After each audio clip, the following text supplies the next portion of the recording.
चाची मत मारो प्लीज़, चाची मुझे मत मारो, मुझे बहुत दर्द हो रहा है। अब मैं दूध नहीं पीऊँगी, गलती हो गई चाची। मम्मी आप मुझे छोड़कर क्यों चली गई? पाखी को उसकी चाची ने इतनी बेरहमी से मारा था कि पाखी उठ नहीं पा रही थी। क्या थी पाखी की कहानी, सुनिए मेरी जुबानी।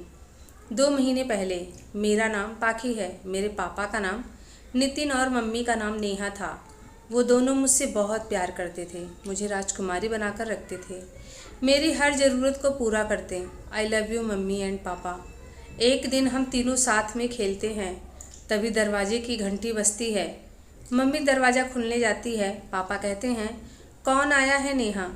माँ कहती है देवर जी और पाखी की चाची आई हैं। पापा कहते हैं कैसे आना हुआ? शुभ। शुभ मेरे चाचा का नाम है। चाचा कहते हैं भैया मुझे 15 लाख रुपए चाहिए। मम्मी और पापा दोनों एक साथ बोलते हैं क्या 15 लाख?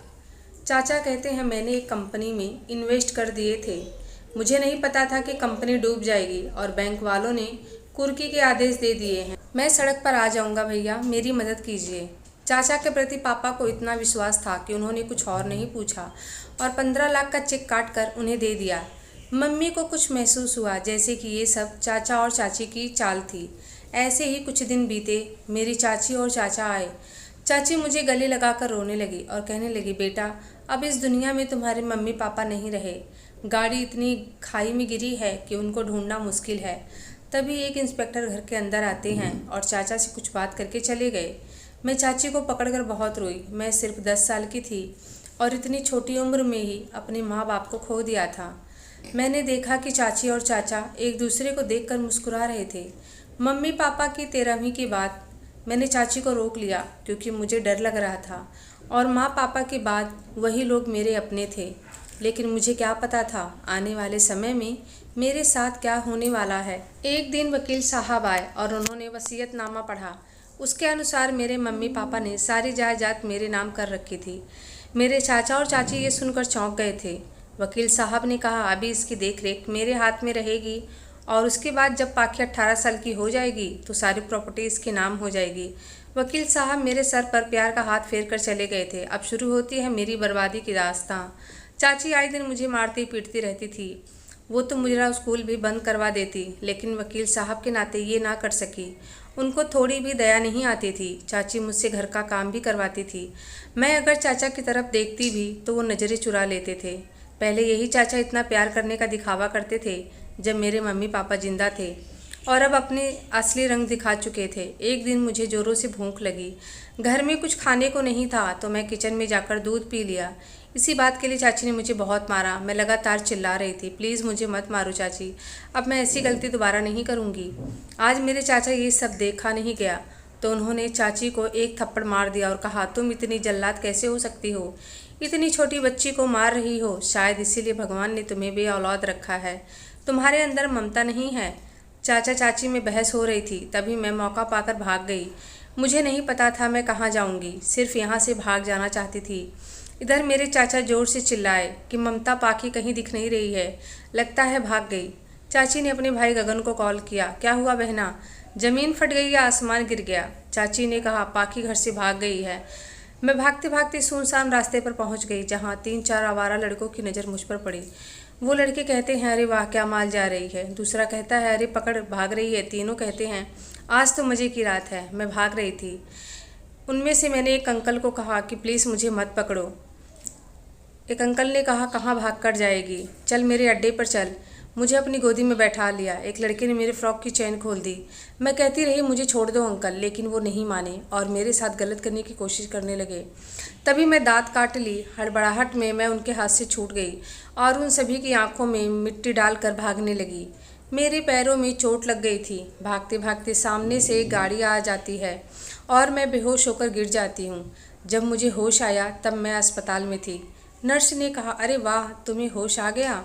वो डॉक्टर को बुलाने चली गई। तभी डॉक्टर के साथ आता है एक 18 साल का लड़का। डॉक्टर उस लड़के को कहते हैं बेटा सही समय पर तुम इस लड़की को लेकर आए हो, शायद मैं जिस गाड़ी से टकराई थी वो इसी लड़के की थी। उस लड़के का नाम रुद्रांश था। वो कहता है डॉक्टर से कि अब ये ठीक है लड़की? डॉक्टर कहते हैं हाँ बिल्कुल ये ठीक है, तुम इसे घर ले जा सकते हो। उसने जैसे ही मेरे सर पर हाथ फेरा मुझे उन दरिंदों की याद आ गई और मैंने उसका हाथ झटक दिया। रुद्रांश मेरे लिए एक कपड़े लेकर आया था, वो उसने नर्स को दे दिया ताकि वो मुझे पहना सके। डॉक्टर ने रुद्रांश को अकेले में कहा कि इस बच्चे के तन पर उतने घाव नहीं हैं जितने कि उसके मन पे। तुम्हें इसका ज़्यादा ख्याल रखना पड़ेगा। रुद्रांश ने मुझे एक चॉकलेट निकाल कर दी और कहने लगा, अब तो हम दोस्त बन सकते हैं ना। मैं मुस्कुरा दी और रुद्रांश के घर चली गई। वहाँ उसके घर में उसकी माँ और नानी थी और वो मुझे रुद्रांश के साथ देखकर चौंक गई थी। ऐसा क्यों था मुझे भी समझ में नहीं आया। रुद्रांश की माँ ने उसकी नानी से कहा, माँ इस लड़की को देखकर आपको कुछ याद आया? तभी उस आंटी ने मेरा नाम पूछा। मैंने अपना नाम पाखी बताया।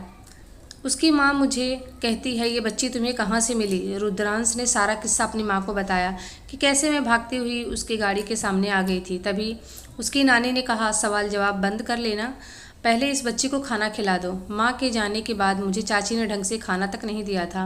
इधर मेरी चाची अपने भाई को कहती हैं कि बड़ा डॉन बनता फिरता है, एक लड़की को ढूंढ नहीं पाया। गगन ने कहा कि बहना तुम पागल मत हो, मिल जाएगी, कहाँ जाएगी बचकर। रुद्रांश की नानी ने रुद्रांश को ये बात बताई कि उसकी माँ मुझे देखकर क्यों चौंक गई। उसकी नानी ने बताया, कुछ साल पहले एक औरत और उसका पति हमारे घर आए थे। तभी उस समय शहर में दंगा फैला हुआ था, इसीलिए वो रहने का आसरा ढूंढ रहे थे। उनके साथ में 3 साल की बच्ची थी और वो थी पाखी की माँ नेहा। नानी ने रुद्रांश को फ़ोटो भी दिखाई जिसमें उसकी माँ और पाखी की माँ दोनों साथ में थे। रुद्रांश फ़ोटो देखकर चौंक गया क्योंकि उसकी माँ एकदम पाखी की तरह दिख रही थी। पाखी की माँ हमारे घर बहुत समय से रह रही थी। उसके बाद एक दिन नेहा के पापा आए और वो लोग यहाँ से चले गए। इस बच्ची को देखकर पाखी की माँ की याद आ गई। वो हूबहू ऐसे ही दिखती थी। रुद्रांश की माँ मुझे देखकर रोने लगी थी। मेरे शरीर पर इतने घाव थे कि मैं सो नहीं पा रही थी। रात को रुद्रांश दौड़कर मेरे कमरे में आया क्योंकि मैं ज़ोर ज़ोर से चिल्ला रही थी, चाची मुझे मत मारो प्लीज़, चाची अंकल मुझे मत छुओ। मैं लगातार चिल्ला रही थी। मेरी आवाज़ सुनकर सब मेरे कमरे में आ गए थे। रुद्र की माँ मुझे अपने सीने से लगा ली, लेकिन मैं डर कर काँप रही थी। मुझे वो सब मंजर याद आ रहा था। इधर मेरे चाचा चाची से बोल रहे थे, अगर मेरी पाखी को कुछ भी हुआ तो मैं भूल जाऊंगा कि तुम मेरी बीवी हो। मेरी चाची गुस्से में, मर जाए तुम्हारी पाखी मुझे क्या। इसी बात पर चाचा ने 2-3 थप्पड़ जड़ दिया चाची को और कहने लगे कि अब मैं खुद ही ढूंढूंगा अपनी पाखी को। गुड मॉर्निंग पाखी। सुबह आंटी जी मेरे कमरे में आई। जब मैंने उन्हें आंटी बुलाया तो उन्होंने कहा कि बेटा मुझे आंटी नहीं माँ बुलाओ। मुझे लगा जैसे मेरी माँ। मैं उनके गले लगकर रोने लगी। गायत्री जी रुद्रांश की माँ हैं और वो कहती हैं, बेटा अब तुम अपनी माँ को सब बताओगी ना? मैंने हाँ में सर हिलाया और शुरू से आखिरी तक सारी कहानी बता दी। रुद्रांश भी गेट पर खड़ा होकर हमारी बातें सुनने लगा। मैंने उन्हें बताया, मेरे चाचा और चाची ने मिलकर ही मेरे माँ और पापा को मारा है। रुद्रांश का अंग अंग फड़कने लगा मेरी कहानी सुनकर। गायत्री जी मुझे मेरी माँ जैसे ही प्यार करती थी। वो बाज़ार से मेरे लिए अच्छे अच्छे कपड़े लेकर आती, मुझे अपने हाथों से खाना खिलाती थी। मैं सब कुछ भुला कर एक नई ज़िंदगी की शुरुआत की। मुझे पूरा परिवार मिल गया था, रुद्रांश जैसा सच्चा दोस्त। एक दिन रुद्र की माँ ने कहा, बेटा पाखी को कहीं घुमा लाओ, बहुत दिन हो गए हैं वो घर से बाहर नहीं गई। रुद्र ने कहा, ठीक है माँ, आज शाम को ही मैं इसे बाहर ले जाऊँगा। शाम को मैं और रुद्र गोलगप्पे खाने गए। हम गोलगप्पे खा रहे थे। रुद्रांश के फ़ोन पर एक फ़ोन आता है और वो बात करते हुए आगे निकल जाता है। तभी वहाँ गगन आ जाता है, मेरे चाची का भाई। वो मुझे कई दिनों से ढूंढ रहा था और अपने दोस्तों को भी काम पर लगा दिया था। मेरी चाची को मेरी दौलत चाहिए थी, इसीलिए वो मेरे पीछे पड़ी हुई थी। मैंने आज के पहले गगन को नहीं देखा था, इसीलिए नहीं पहचान पाई। रुद्र को जैसे ही आवाज़ लगाती उससे पहले ही गगन ने मुझे अगवा कर लिया और मुझे मॉल के पीछे ले गया ताकि रुद्र मुझे ढूंढ ना पाए। रुद्र जब आया और मुझे वहाँ नहीं देखा तो पाखी पाखी चिल्लाने लगा और आसपास सबसे पूछने लगा कि किसी ने एक लड़की को यहाँ से जाते हुए देखा है।